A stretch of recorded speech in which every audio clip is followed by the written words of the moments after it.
Slede neverovatne slike sa Starog Savskog mosta. Beogradski vatrogasci spasili su mladića koji se popeo i zaspao na luku mosta oko 20 metara iznad reke. Pogledajte ekskluzivne snimke Studija B koji svedoče o srećnom kraju drame koju čak i vatrogasci ne pamte.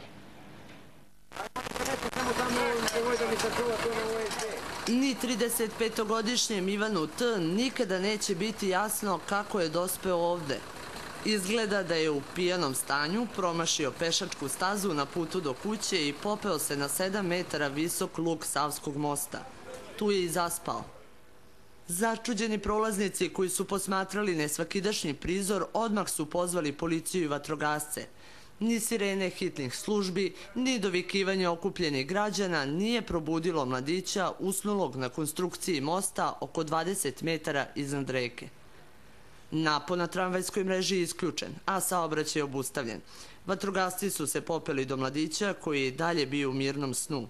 Na reci su dežurali patrolni čamci, a vatrogasci su Ivanu T. stavili zaštitne pojaseve kako se ne bi tokom buđenja uplašio i pao kada ih ugleda. Tek kada su počeli da ga spuštaju, mladić se probudio. Čim su mu objasnili gde su ga zatekli, raspoložio se, zahvalio vatrogascima i pozdravio okupljene građane. Ti si javila da je puštim struju? Goleta?